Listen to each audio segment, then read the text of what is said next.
Hi, everyone. Welcome back to another episode of Weaving Stories of Possibilities. I'm sitting down with Richard Lee Tai. Richard is all about finding excuses to connect with folks. So he runs a podcast called Excuses to Connect, where he just finds reasons to have conversation with people. For him, he really believes in the value of connection and the promise of building community through conversation. So our chat is really a fun one, and I really hope that folks can walk away from his wise words about what he sees as values to building relationships. Stay tuned. Good afternoon, Richard. I'm really glad that you're here to talk about your stories about how you've been engaging folks in community and weaving the stories about weaving possibilities. So welcome, and I'm really glad to have you here. And tell Yeah. tell people who maybe haven't met you before a little bit about who you are, and specifically that question that I've been asking everybody is, where do you know from? What does that kind of mean for you when you think about that? Like, where does Richard know from? Yes. Well, first of all, it's an honor to be part of this opportunity. So thank you so much, Tyson. So a bit about me. I am 23 years old. I graduated from university a couple of months ago, and I'm in the part of my life figuring out what am I going to do next, which is very apt for this conversation on what's possible, what's next. And so a bit about me, I've actually never really thought of this question in much depth, like where do I know from? Because I feel like I know from a lot of different places. First and foremost is from my family upbringing. And then after my family, I go off to school, I have interactions with others. And so I learn through all of those interactions as well, but also through reading and listening to podcasts and learning from experiential knowledge. So, as part of my identity, I'm a second generation Canadian, which means that my parents are immigrants, while I was born and raised in Calgary. And so, sort of the sensation around that is I'm living in two different worlds because there's the world of my parents and there's the world of me growing up in Canada. And so, there are some cultural and values differences there, which I've had to navigate. A bit about my parents. My parents are Hua people, spelled Hoa, which means that they have Chinese ancestry, but they were living in Vietnam. So my parents can speak something like 4 different dialects because of the region they grew up in. So at home, I speak a mixture of English and Cantonese, which is one of the dialects of Chinese. So yeah, that's a bit about me and where I know from. Great. I'm curious about the question a little bit. Just kind of expand a little bit on Sure. on you mentioned your experience, and that's really that, like, I think what that question is, like, where do you know from? Like, what's your experience? What does that Mm. mean?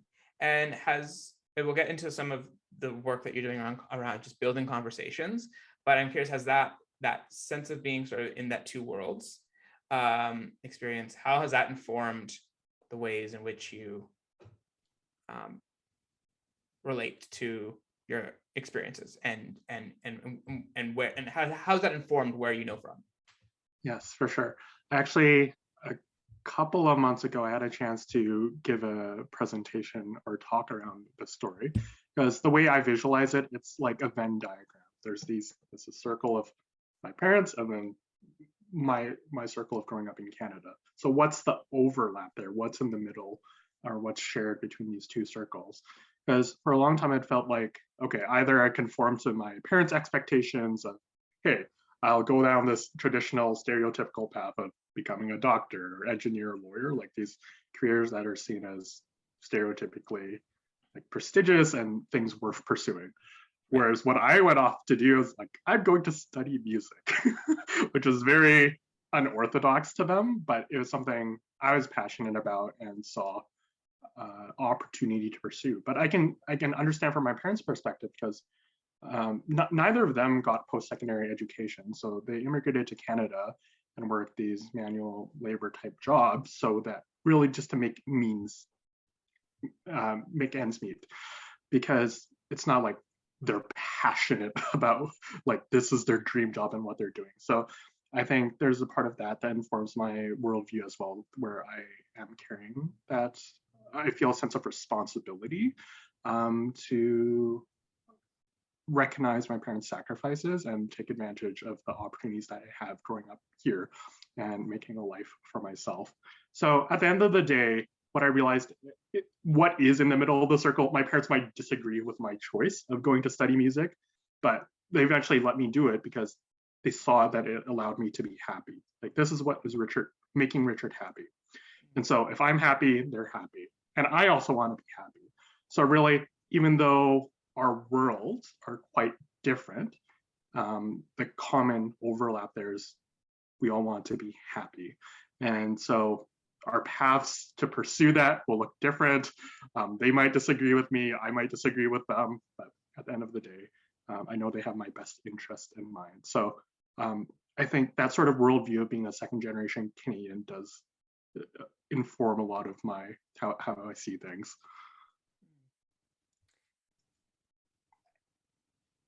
Can you talk a little bit about your experience around building community Yes.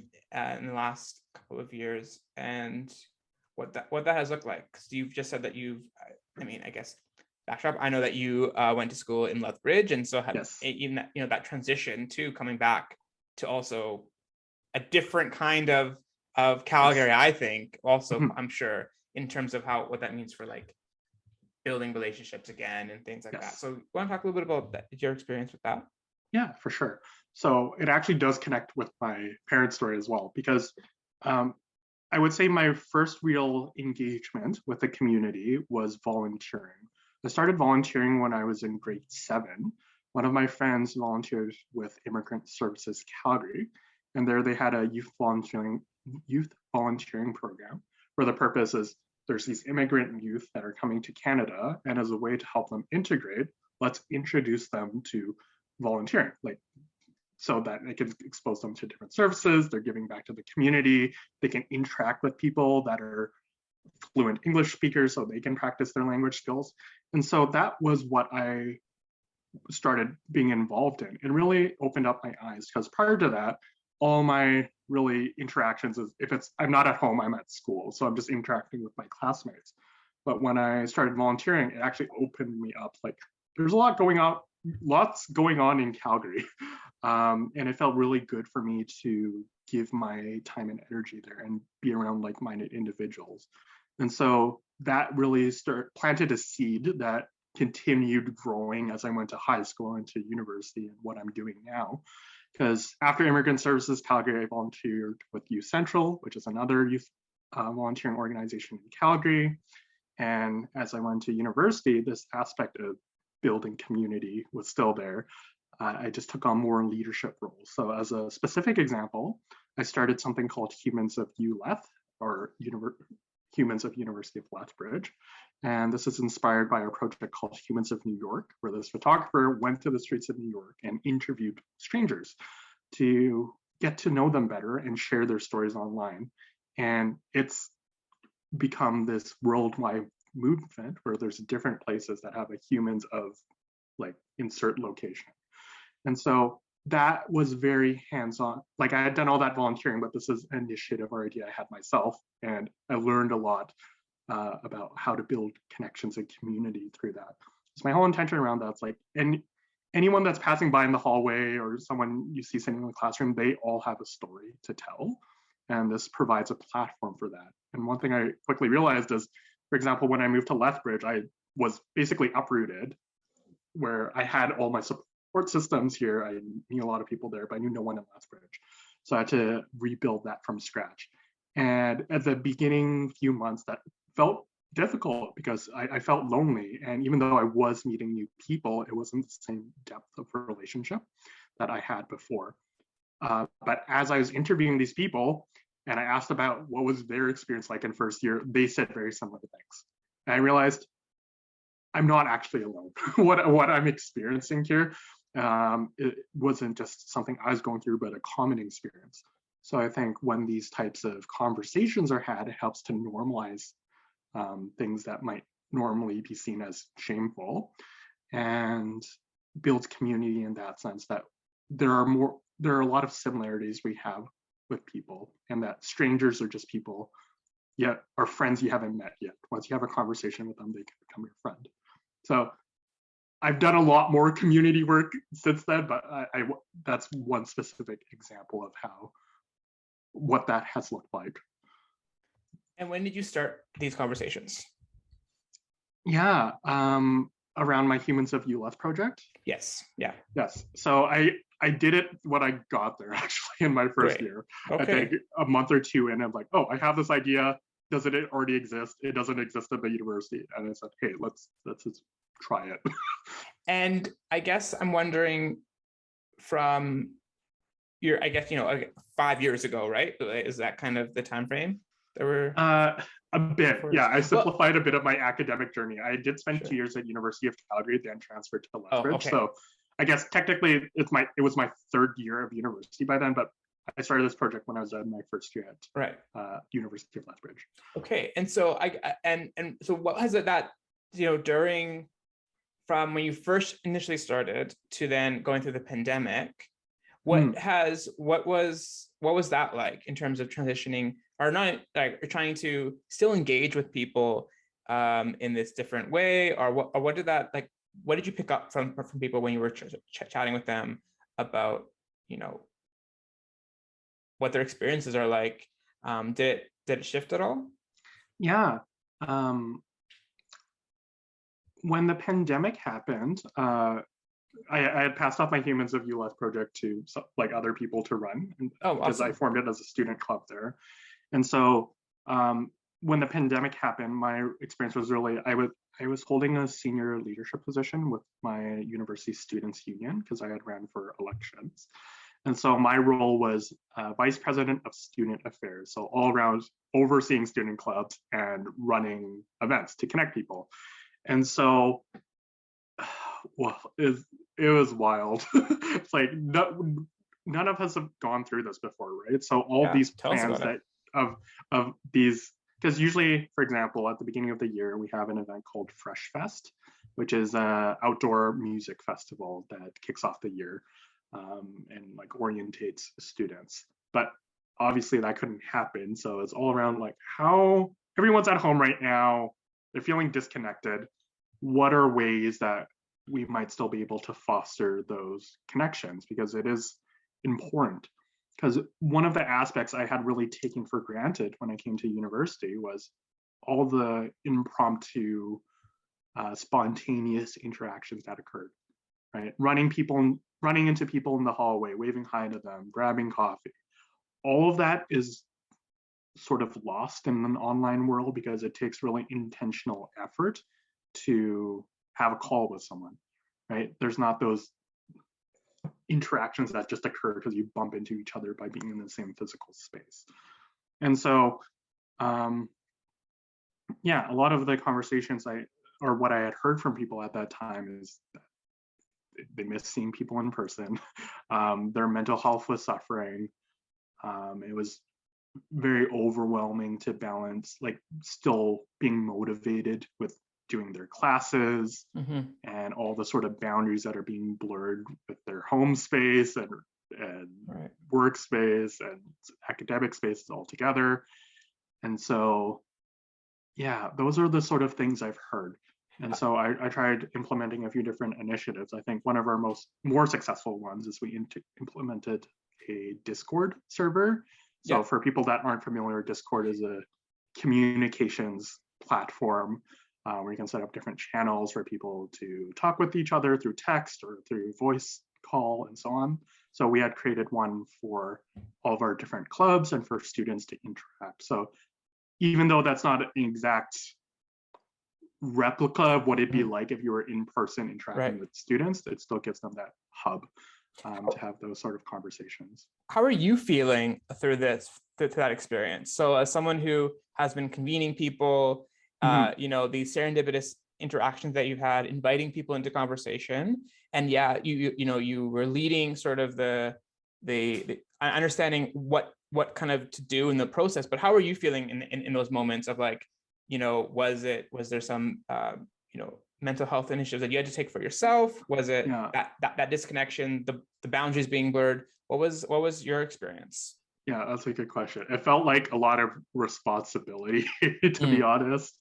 It's like, well, the demands of that position I was operating in before was already demanding, but now having to do everything from scratch and innovate uh, was quite difficult as well, because there's no one telling you this is the right thing to do, this is the wrong thing to do. It's a lot of trial and error. And so, yeah, I had to make sure that I was um, getting as much support as I could as well. I'm a very big advocate for um, not just students, but like accessing whatever counseling or mental health services are available to them. Because for me as a student, it's already part of my student fees. And so one of the first thing I did when I actually got to University of Lethbridge was go to their counseling services office, do their intake process, and get matched up with a counselor. mm, Not because I was necessarily going through a crisis or something disastrous in my life had yeah. happened, but because I realized it seems so simple to me now, but I went to this workshop that was talking about mental health, and the presenter said, you know, you can take care of your mental health when it's good as well. You can proactively take care of it and regulate it so that it never gets to that bad of a place. Like, I don't have to be in a crisis situation to seek out mental health support. Yeah. And it's one of the best decisions I made, because I met with that counselor and met with her regularly, about like a month, once a month.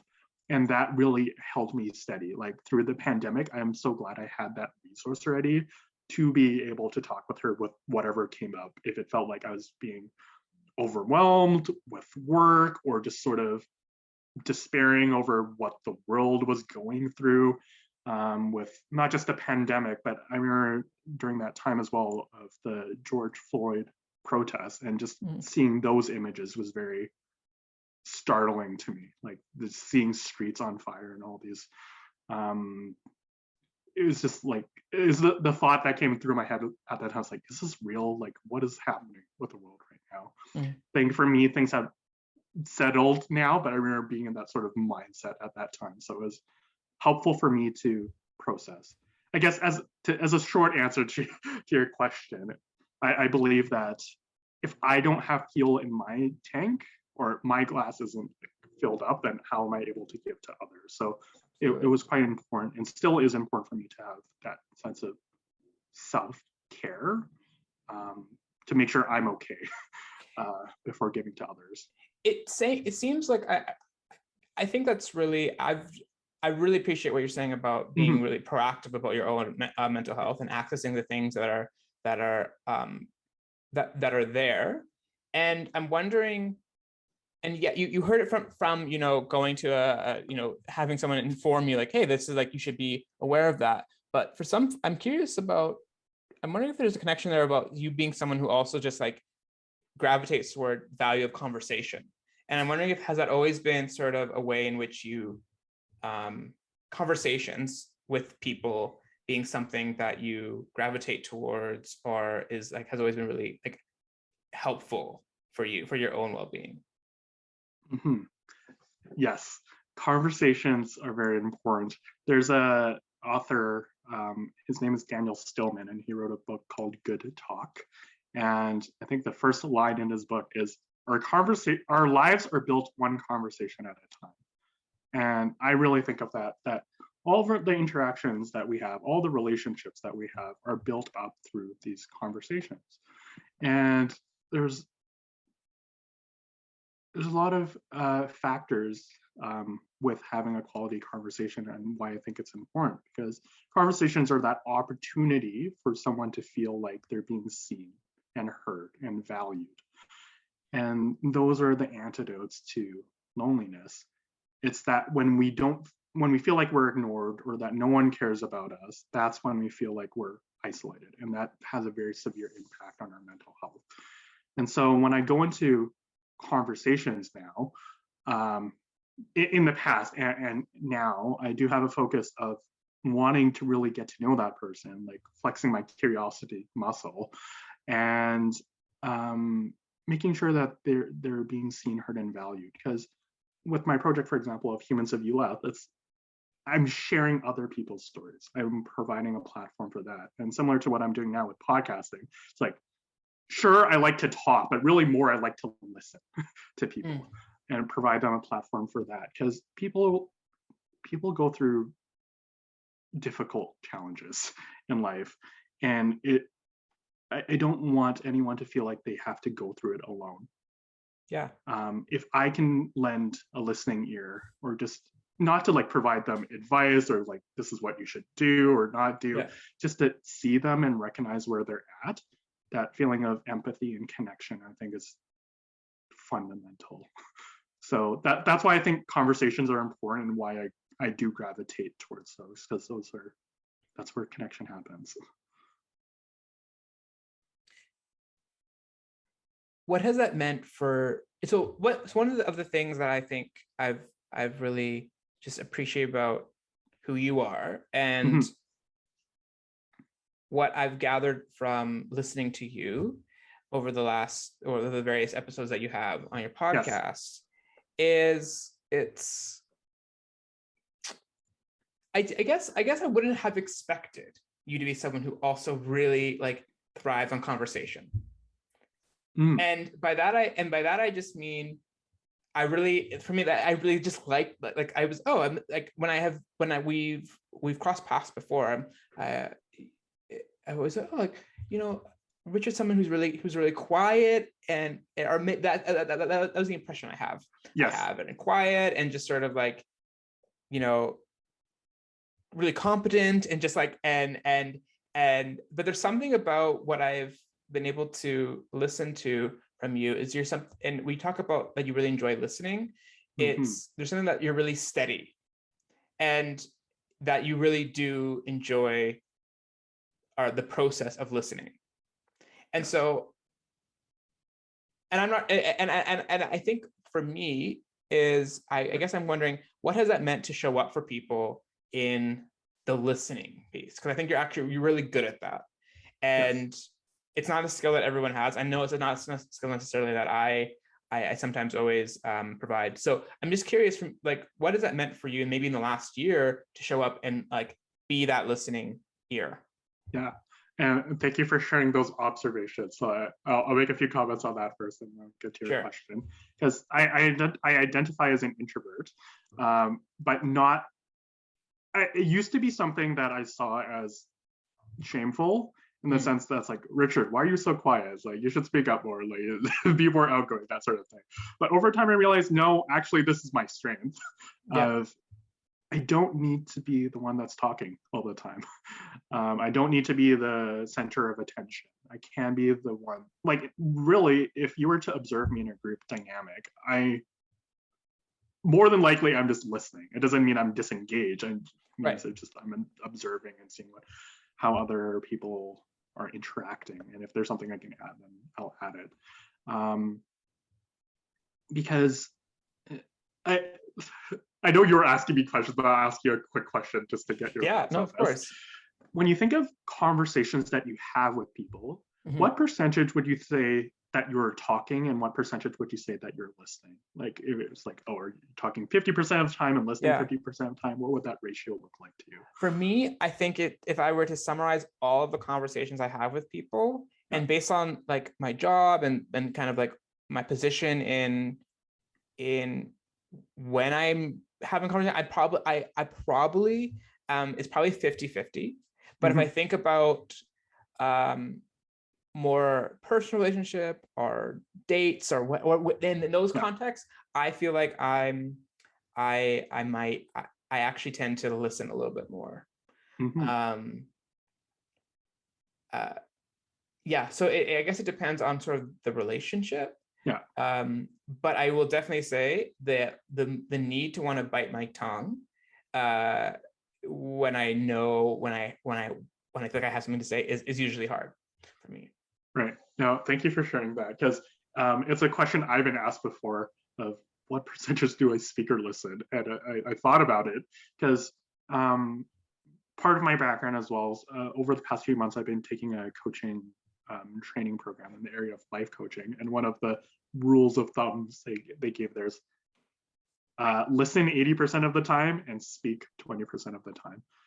In that context of coaching conversations, because it's really about listening and hearing the other person, and then adding some observations or reflections, but really more importantly, thought-provoking questions back. Like, I don't need to speak that much. My role there is to hold space for someone to process and witness for that person. And I think I'm really well suited, or my personality is really well suited for those types of conversations, because that's what I've gravitated towards anyway. I've realized in the roles of being a facilitator or a moderator or a podcaster, it's not that, yes, I'm speaking, but really it's more about allowing other people to speak and providing the space for that.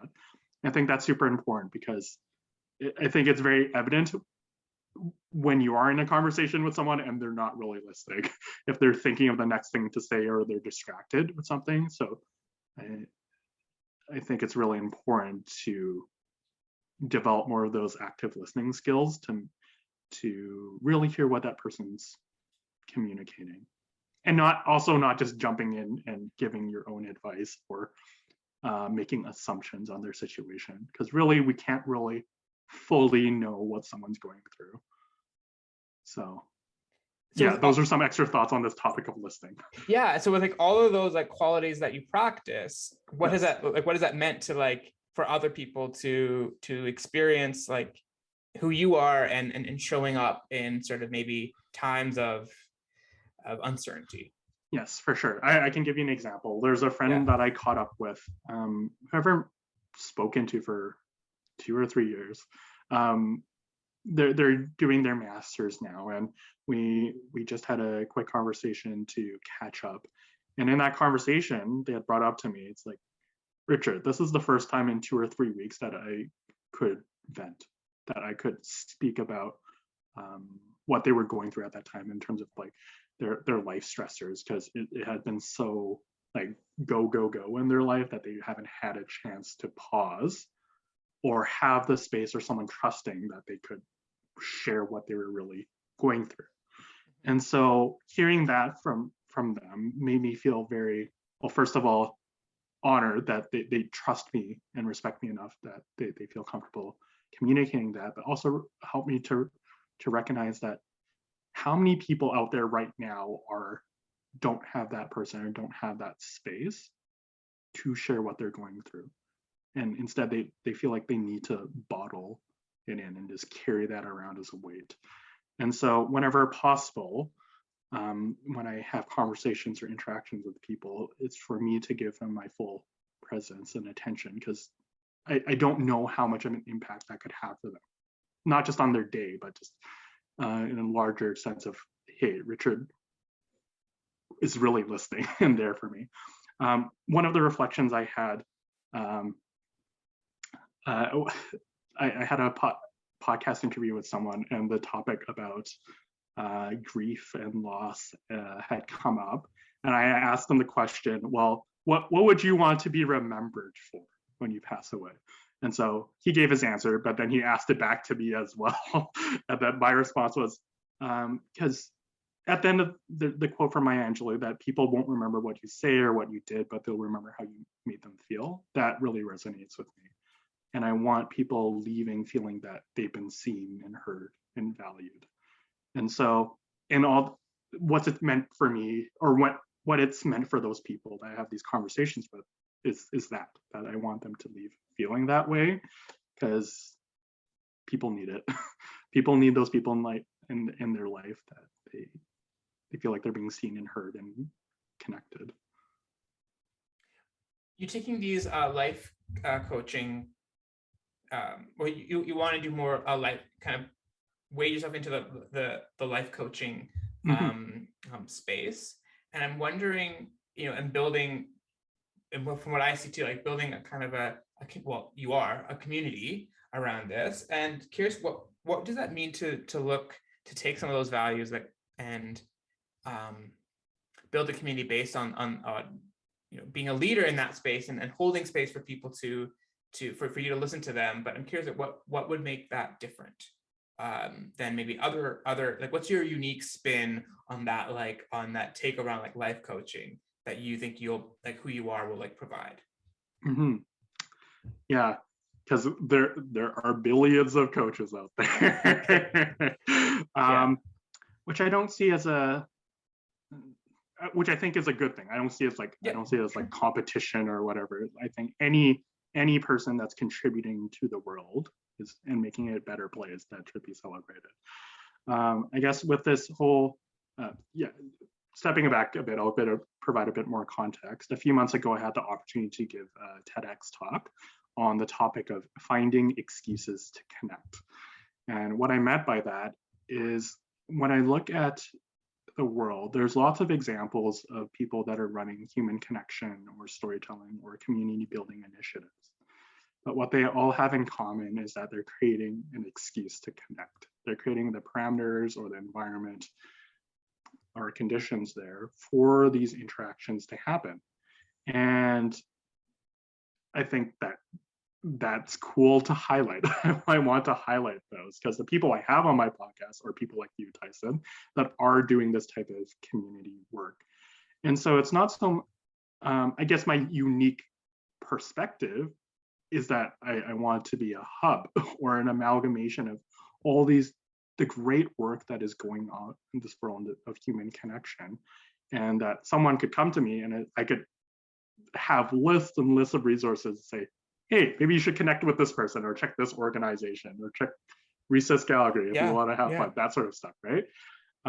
So that's the way I see it, because all of those are excuses to connect, and I am helping promote those. And I'm doing my own work too of, I guess when it comes to coaching and the unique value I have there, I think it's just my unique intersection of life experiences. Like I studied music, I'm doing coaching.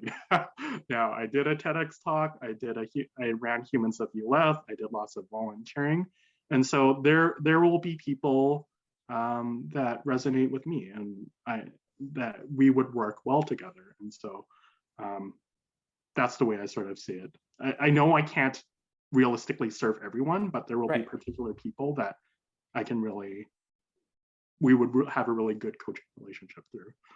And what I really like about your attitude about this is that you're interested in also, you said there's no competition here, in the sense that like there's other, like I can support you in what that person might need, but also maybe it might look like something different. Maybe it's a different way, another excuse to connect with something else. And whether it's a program or another coach, or and you have this really, you've maybe what, 16 episodes? Yeah, I think I'm on 17 as of Yeah, this week. Yes. right. So it's, and by those, and sorry, and just context for folk, these episodes are highlighting different people and their reasons for the connection. Mhm. And but what I like is you have 16 plus people that, like, depending on the needs of the clients, or however you want to call that, you can be able to sort of connect them and say, hey, like, here's something different. And I think that is a really great attitude to have, because it's not a, the idea of building a life coach empire maybe isn't probably the best, but just for yourself, because that actually really limits our ability to connect, actually. I think in some ways. Yeah, I want to add a few points on this, if that's okay. Yeah, go ahead. Yeah, for sure. Okay, because as a simple way of phrasing my mindset, it's I'm helping to empower and connect connectors.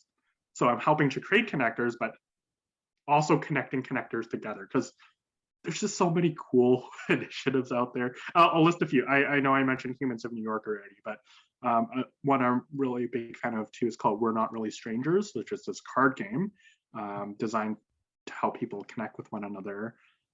There's this person, his name is called Rob Lawless. He's doing a project right now where his goal is to talk with 10,000 people in one-on-one conversations for an hour.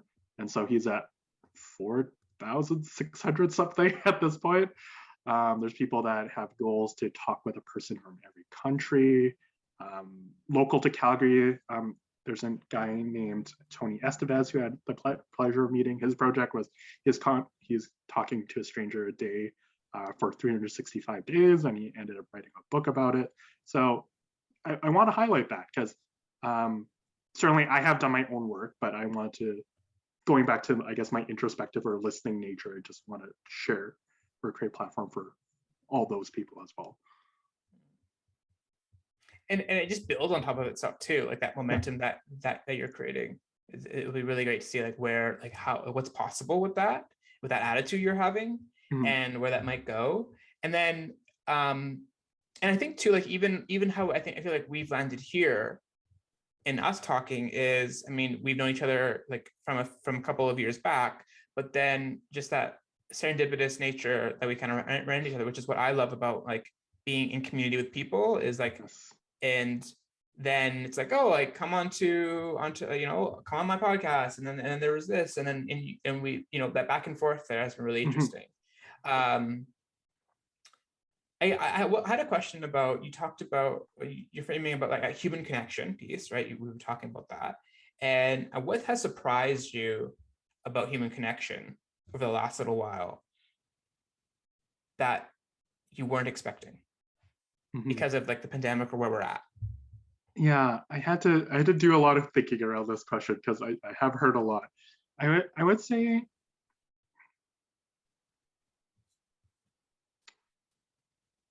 this is not something necessarily that surprises me, but something that I do want to bring up because it's a good reminder for myself and others that you never really know what someone is going through.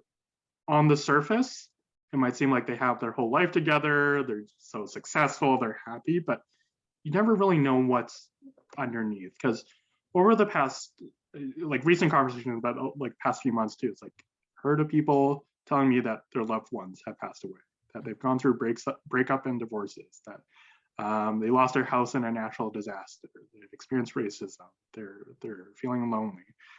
And so the reason I bring that up is it's very easy to make assumptions about understanding someone or um, what they might be going through. And so, um, yeah, because week to week, day to day, people change and people's life circumstances can change. And I think the thing for me that's surprising is like um, people go through tough stuff all the time. Right. And it's about doing that check-in. What I mean by check-in is, for example, at the beginning of my coaching classes, we do a check-in where wherever we're coming from, we sit down, we take a few breaths, we check it, and then we share like how we're really feeling. Because I think when we ask people normally, it's like, how are you? How are you doing? It's usually canned responses of, I'm good, I'm fine, I'm like all these things. But how often do people answer truthfully or how are they really doing? And so, because when I have had those conversations, that's when they share that, that they've lost a loved one to COVID or they've gone Right. through a divorce and those sort of things. And so that that's that's what I'd say. I don't know if that quite answers your question, but Well, it, no, it does, because I mean that's the answer, right? yeah. You're saying like the surprise, I think, and what I hear is that nature of like, we don't ever really know what people are going through. Yeah. And if with that attitude, which I do believe is in some ways true, and sometimes people don't know what that even means for themselves because they don't Mm-hmm. actually have the opportunity to have someone to have them really listen. And uh, what would it mean for community, though, to that sense of community, to be able to hold that, though, for folks, like knowing that? Because I think oftentimes we walk in our neighborhoods or we're in particular groups, and we kind of just think, oh, well, everyone is fine or everyone's showing up, and we play the sport, we do the activity, we jam together, we make our we create things together with people, Mm-hmm. and yet you can still, so you feel bonded, which is one type of bonding, but that sense Yes. of like, oh, I feel understood, Yes. is a really hard thing to create a culture that has that. And I'm curious, any thoughts about that? Mm-hmm. Like, what would you say, even in your life coach, like in building that kind of that sense of community? Mhm. How do we get there? I think there's a few points I'll say to this. Yeah. There's a concept called beginner's mind, Okay. which basically uh, trying to see things for the first time or as if it were the first time and trying to keep an open mind to things, a beginner's mind. Because as I was saying before, things change all the time. Like Right. one day someone might be doing great, another day they're not, and we can't just assume. We wouldn't know unless we kept that open mind. And I think the other thing that's important with beginner's mind is that it invokes curiosity. It's not just about it's asking those deeper questions on how is someone really doing. Because I think you can bond through activities around what you were describing of like playing sports together or going for walks or so on. But I think a deeper connection or bonding happens through conversation on this point again of sharing what people are going through and having that space for that exchange. And so guess what I would encourage listeners is to keep that beginner's mind and curiosity.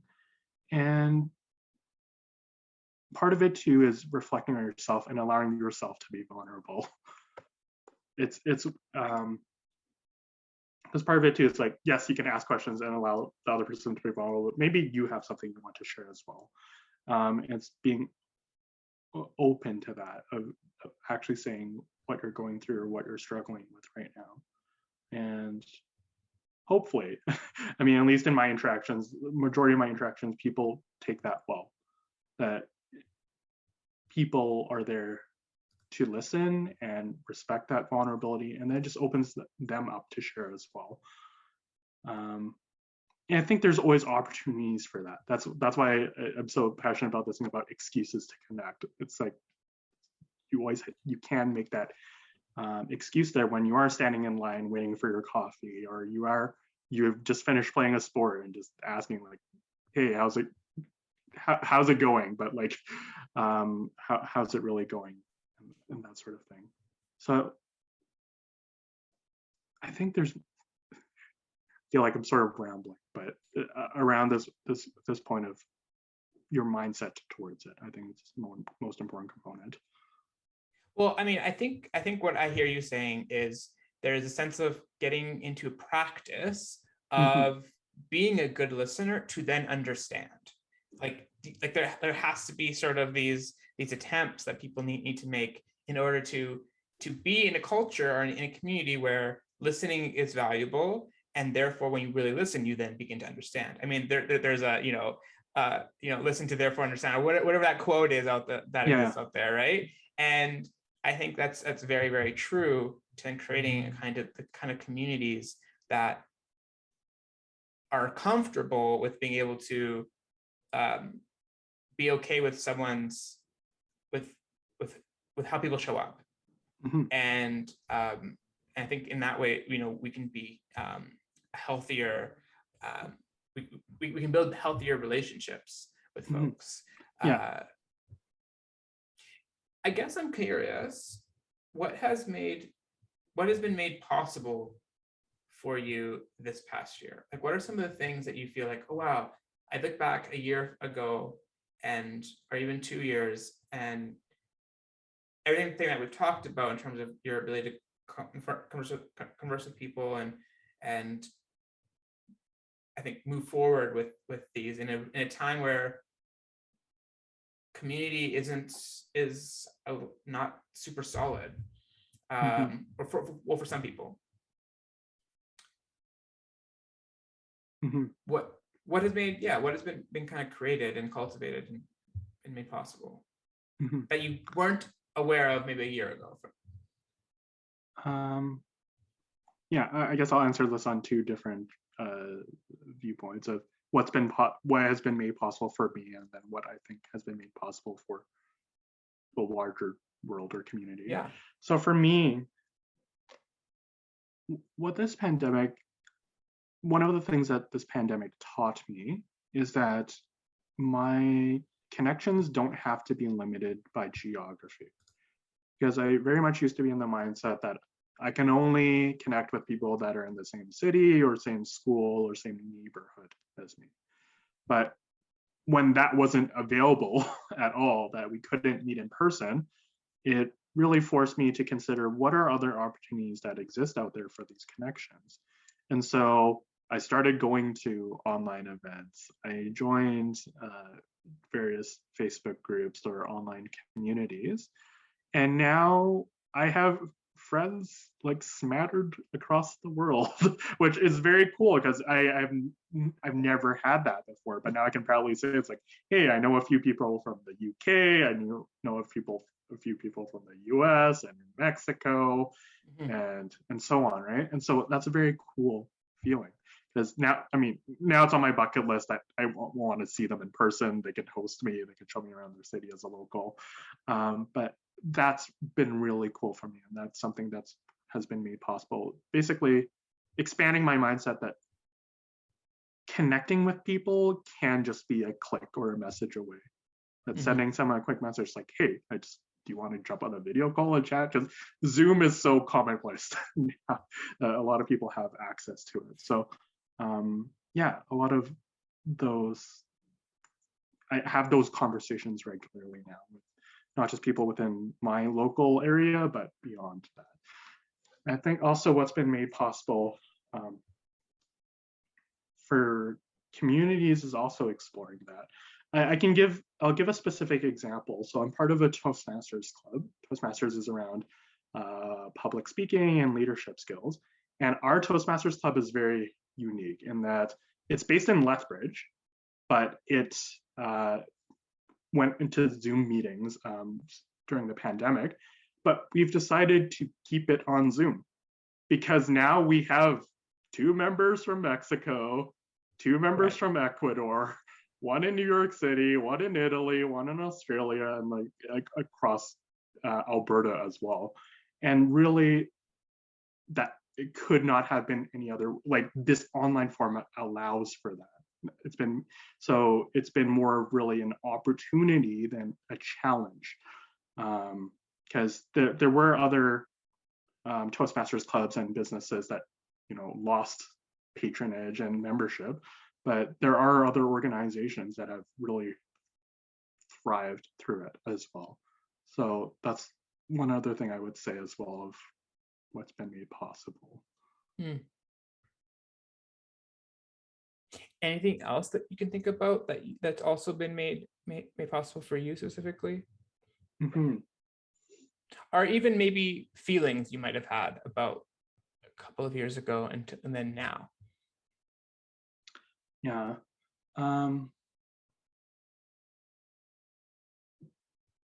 Yeah, because there's this exercise I did during my coaching program around if I were to look myself like 5 or 10 years ago, what are 3 adjectives that I would use to describe myself? And then what are 3 adjectives I'd use to describe myself now? And I don't remember the response, so let me explore my mind there. But I would say that a year or 2 ago that I was feeling uncertain, a bit directionless, and also limited. And now I would describe myself as feeling confident and creative. And let's just go for another C, like connected or connector, because it's, especially I think going through my students union role I mentioned before, really there's no preset path. It was very much like building the plane as I was flying it. But I was able to get through that, and it really showed me that I do have it's possible for me. I do have the capability to create whatever it is that I want to set my mind to. And so that's been very empowering for me. So that's just part of, I guess, what's been made possible through my own self-reflection and personal development journey. And with all of that, yes, thinking from a year from now or even 6 months, what does going forward look like? What kind of how would you hopefully describe yourself from 6 months from now on what do you think is now that you've kind of reflected on like what's possible for you or what has been made possible through all the things that we've talked about, what's next? Yeah, that's a good coaching question, by the way, Tyson. Coaching is all around goal setting. So no, that's a good question, because the way I can sort of frame this is we can think of past, present, and future. So what has been, what is, and what could be. And what could be is this question around like what's possible, what can looking forward look like.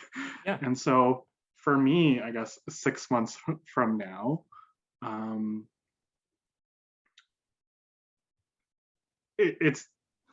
well, first of all, I want to continue what I'm doing around coaching and podcasting and public speaking, but just expanding that more, because the world needs more connections. And I think the reason why it's important to me is you never know how any connection can transform your life. You mentioned the word serendipity a few times, which I really relate with as well. It's like any interaction, being in the right place and right time could just spark a whole other like domino effect of where your life can go. And so 6 months from now, let's say what I want to be doing. I'd love to be able to travel around and present at different conferences or run workshops and events around connection. Of course, continuing my podcasting and being able to coach a small group of people where I can do this really comprehensive one-on-one work with them, so that they can go off and build connections for themselves and others as well. So that's generally what it looks like. And it might not pan out exactly that way, but that's what I'm aiming towards. You know, you've highlighted a theme here that I've always resonated with, is when people say like I'm a really big advocate for just like showing up to places. And for me, that buzzingness of, and not just showing up like in a physical space, but like showing up for people, or like not really, that uncertainty for me has always been really kind of exciting, because like you never know. And I think of the various turns that my life has taken has been more through showing up, and then something has happened or a connection has been made that then leads me to a new possibility. And then it's like, oh, I'll just show up. And, you know, and even to people who are, you know, when they say about, I don't know, job prospects, for example, it's like, just show up places. You never know where those connections can be made. And I mean, I mean that can be very surface level, but I think even deeper, there's so many other of these shifts that can be made. Curious about, like, for you, does that, in that serendipitous nature of just, I think you have to be open to also the serendipity of life, if that makes sense. Yes. And that sense of like, oh, what's next? Like, and not really sure. And curious how open are you to that idea? And I know you are very much so, but like what buzzes for you about that idea, about just being able to show up? Because yeah, you show up and you listen and you you know, hold space for people. And so like where do you hope to like continue to like expand that? Yeah. It's a good question. Yeah, about showing up. Because I think there are like spontaneous serendipitous opportunities that emerge by showing up to places. And I also think, because a big thing for me is that it doesn't necessarily have to happen randomly as well, that I have some agency or choice or empowerment of creating or seeking out those opportunities. For instance, something I'll share with people that might be tuning in, I'm a big advocate for this platform called Lunch Club, where it pairs you up with people to talk with every week. You sign up for a slot. My time is every Friday at 12. I get paired up with this person, a random person to talk with that has similar interests.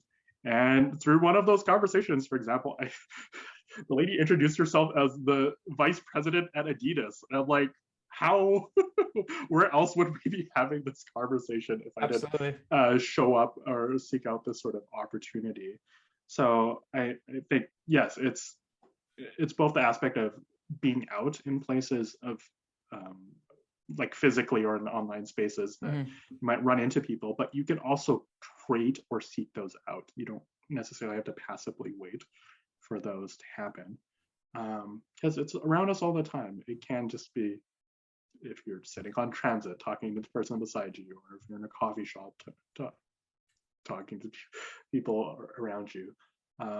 It might not be the like cultural or societal norm, but it doesn't mean that you as an individual can't make those actions and talk to people, because there are also examples, as I've been highlighting on my podcast and through my platform, like there are people that their life or their career is talking to people, talking to strangers. And so I think there's little aspects that people can incorporate into their own life as well. Yeah, so I guess a simple way of how I put this idea of showing up is I want to create more connectors. That I think anyone I interact with in my life, that for them to be able to see that they have the capability to do it as well. You don't have to fit a certain mold of like, you have to be like super extroverted and charismatic and so on, because I am not. I am happy being an introvert and like providing the space for intimate one-on-one connections, because that's what works for me. So I'm so glad that you're doing what works for you, and that seeing that momentum.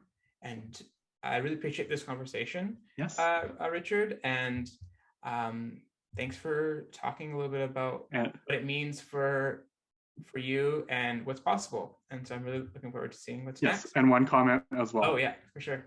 Thank you for listening and asking questions. Thank you. I'm really glad that we had an excuse to connect. Yes, Thanks. awesome. Thank you.